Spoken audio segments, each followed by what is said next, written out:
दोस्तों स्वागत है आपका हमारे चैनल ब्राइट फैक्ट्स में। लॉकडाउन का चौथा चरण शुरू हो गया है। ये चरण 18 मई से 31 मई तक रहेगा। ऐसे में रेल, फ्लाइट और बस सेवाओं के ऊपर कुछ बहुत बड़ी खबरें निकल कर आ रही हैं जिसे आपको जरूर जान लेना चाहिए।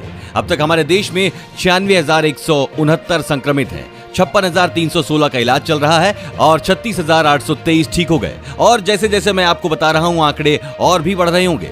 इसी के साथ दोस्तों आज की बड़ी खबरों में देखेंगे, वित्त मंत्री ने बताई नई स्कीम, शहरी गरीबों और प्रवासियों को कम किराए पर मिलेगा घर। साथ ही देखेंगे लॉकडाउन 4.0 में घर से बाहर निकलने पर जेब में जरूर रख लें ये 2 डॉक्यूमेंट्स। बेहद बड़ी खबर दोस्तों, देखते रहिए। आगे देखेंगे सैलरी वालों को जो था इंतजार, सरकार ने दी वो बड़ी राहत। क्या है वो राहत, ये देखने के लिए हमारे साथ बने रहें। साथ ही साथ आप सब जानते हैं कि लॉकडाउन 4 में बहुत छूट दी गई है, लेकिन चाहे जो हो जाए 31 मई तक ये सारे काम करने की मत सोचिएगा। और राहत पैकेज में मिडिल क्लास को क्या मिला, जाने बड़े ऐलान। ये सभी खबर लॉकडाउन 4 से जुड़ी हैं और आपके लिए बेहद जरूरी है दोस्तों। तो इन खबरों को विस्तार से जानने के लिए वीडियो को अंत तक जरूर देखें।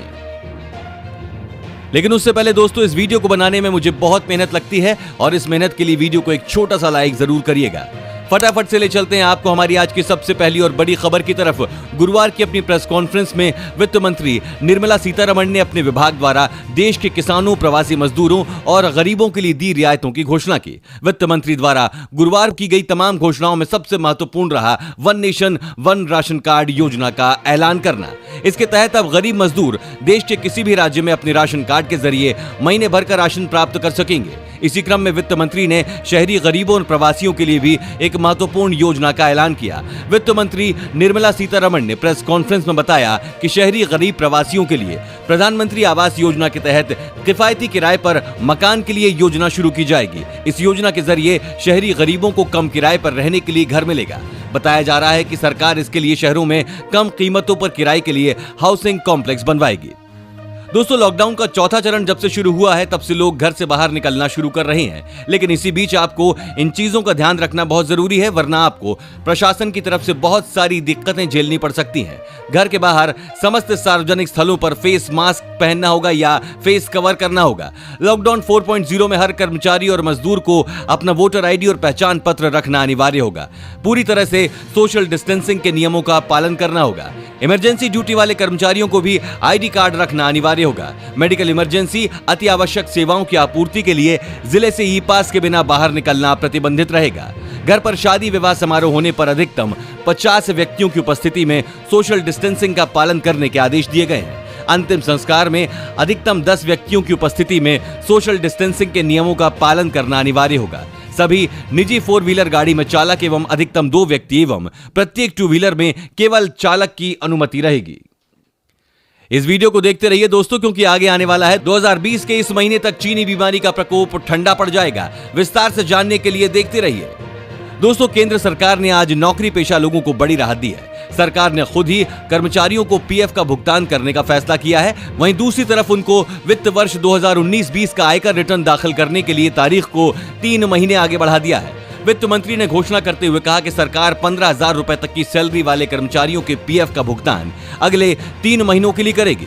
आपको बता दें दोस्तों, हर नौकरी पेशा कर्मचारी को अपनी सैलरी के साथ एक पीएफ अमाउंट दिया जाता है जो उनके खाते में डायरेक्ट जमा होता है। यह राशि उनको रिटायरमेंट के बाद पेंशन के साथ मिलती है। कंपनी को अपने यहां काम करने वाले हर कर्मचारी को पीएफ की सुविधा जरूर देनी होती है, लेकिन इस बार वित्त मंत्री ने फैसला किया है, सरकार अपनी तरफ से पीएफ की सुविधा हर कर्मचारी को मुहैया कराएगी। सरकार जुलाई, अगस्त और सितंबर 2020 के कर्मचारियों के पीएफ का 10% और कंपनियों के पीएफ का 12% भुगतान देगी। दोस्तों इस चैनल पर हम आपको देश और दुनिया भर की सबसे बड़ी खबरें सबसे पहले बताते हैं। अगर आपको भी दुनिया भर की खबरें सबसे पहले चाहिए तो चैनल को बिना भूले नीचे दिए गए लाल बटन को दबाकर सब्सक्राइब कर दें और बेल आइकन प्रेस कर दें। आप सब जानते हैं कि प्रदेश और देश स्तर पर चौथे चरण में बहुत सी चीजों को खोलने की छूट दी गई है।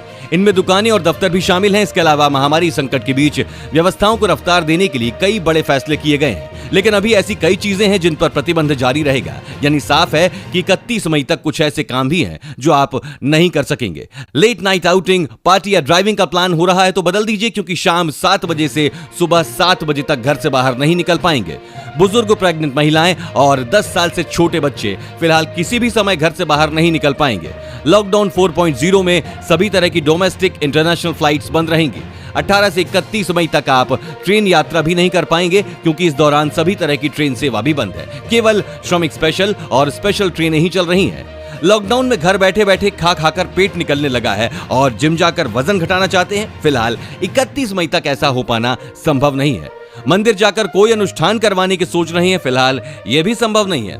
लॉकडाउन के चौथे चरण में भले ही आपको सरकार ने छूट दी है, लेकिन इन सभी चीजों का मजा अब भी आप नहीं ले सकते हैं। दोस्तों, बुधवार को वित्त मंत्री निर्मला सीतारमण ने करीब 6 लाख करोड़ के राहत पैकेज का ऐलान किया। ये कुल 20 लाख करोड़ के पैकेज का हिस्सा है, जिसकी घोषणा खुद पीएम नरेंद्र मोदी ने की थी। लेकिन सवाल यह है कि इस पैकेज में देश के मिडिल क्लास के लिए क्या था। आइए विस्तार से जानते हैं। मिडिल क्लास को सरकार ने सबसे बड़ी राहत टैक्स पर दी है। दरअसल सरकार ने वित्त वर्ष 2019-20 के लिए सभी आयकर रिटर्न भरने की समय सीमा 31 जुलाई 2020 और 31 अक्टूबर 2020 से बढ़ाकर 30 नवंबर 2020 कर दी है। इसके अलावा टैक्स से जुड़े विवादों के निपटारे के लिए लाई गई विवाद से विश्वास योजना की डेडलाइन 31 दिसंबर 2020 तक के लिए बढ़ा दी गई है। मतलब ये कि अगर आपका इनकम टैक्स से जुड़ा कोई विवाद है तो बिना किसी अतिरिक्त शुल्क के 31 दिसंबर 2020 तक निपटारा कर सकते हैं। इन फैसलों का देश के करोड़ों टैक्स पेयर्स को फायदा मिलने वाला है। दोस्तों, इस खबर को आपको जरूर सुन लेना चाहिए। यह बेहद ही विचित्र है। साल 2020 को लेकर कई भविष्यवाणियां की गई हैं। इन भविष्यवाणियों में बताया गया है कि साल 2020 में कुछ घटनाएं ऐसी घटेंगी जिनको लेकर विश्व भर में हाहाकार मच जाएगा।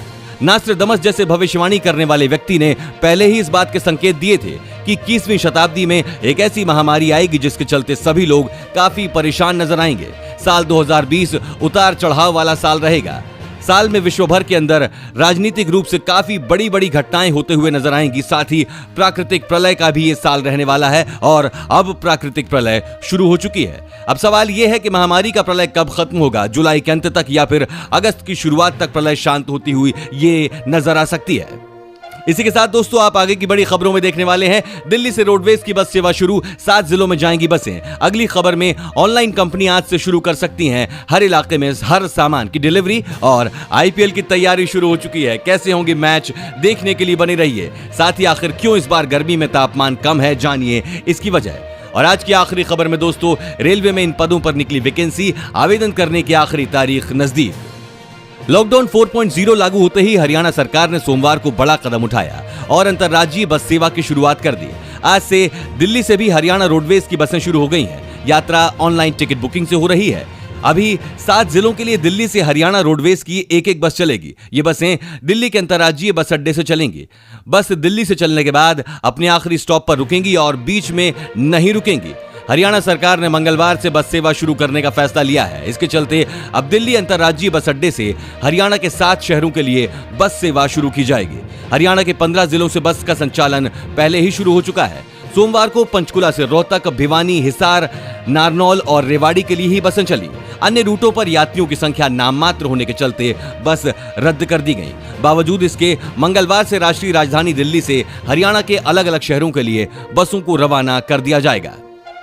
आपको बता दें, चौथे चरण के लॉकडाउन को भारत सरकार ने कई राहतों के साथ पेश किया है। गृह मंत्रालय ने 31 मई तक बढ़ाए गए लॉकडाउन के चौथे चरण में विशेष तौर पर प्रतिबंधित गतिविधियों को छोड़कर अन्य सभी गतिविधियां खोलने की इजाजत दी है। लॉकडाउन के तीसरे चरण में ऑनलाइन वेबसाइट की डिलीवरी शामिल थी, जिसमें ये कंपनियां गैर जरूरी सामान की डिलीवरी केवल ग्रीन और ऑरेंज जोन इलाकों में ही कर सकती थी।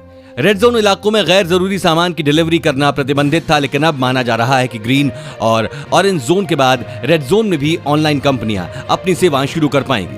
खैर, इस मामले में अभी राज्य सरकार के दिशा निर्देश आने बाकी हैं। राज्य सरकार के दिशा निर्देश आने से पहले ऑनलाइन कंपनियां अपनी सेवा शुरू करने के लिए पूरी तरह से तैयार हो चुकी हैं। इस मामले में पेटीएम मॉल के वरिष्ठ उपाध्यक्ष श्रीनिवास मोठी ने कहा कि सरकार के इस कदम से कंपनी को रेड जोन में पड़ने वाले अधिकतम शहरों के कई इलाकों में डिलीवरी करने में मदद मिलेगी। दोस्तों, भारत में होने वाले T20 क्रिकेट के सबसे बड़े शो इंडियन प्रीमियर लीग यानी आईपीएल का रास्ता क्या साफ हो गया है?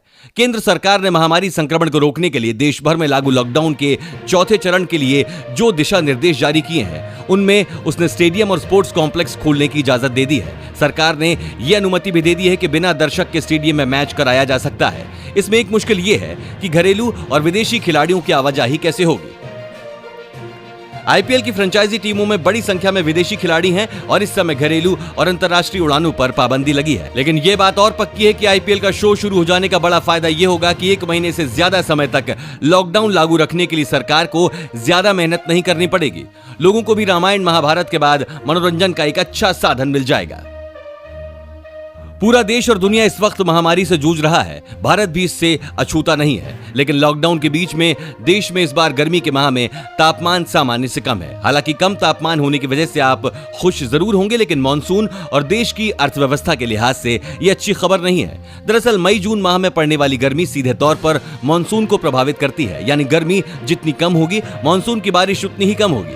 लगातार बारिश, आंधी तूफान की वजह से तापमान में गिरावट देखने को मिल रही है। इसकी वजह वेस्टर्न डिस्टर्बेंस यानी पश्चिमी विक्षोभ है। पश्चिमी विक्षोभ भूमध्य सागर व कैस्पियन सागर से होकर भारत पहुंचने वाला एक तरह का अतिरिक्त उष्णकटिबंधीय तूफान है। ये एक तरह का तूफान है जो ईरान, अफगानिस्तान से होते हुए भारत आता है। जब ये हिमालय पर पहुंचता है तो भारी बारिश और बर्फबारी होती है, लेकिन ये मानसून की बारिश नहीं होती है। पश्चिमी विक्षोभ के बारे में सटीक तौर पर बता पाना काफी मुश्किल होता है, लेकिन ये बात तो पक्की है दोस्तों कि यदि तापमान ऐसे ही कम रहा तो तूफान की आशंका जताई जा सकती है।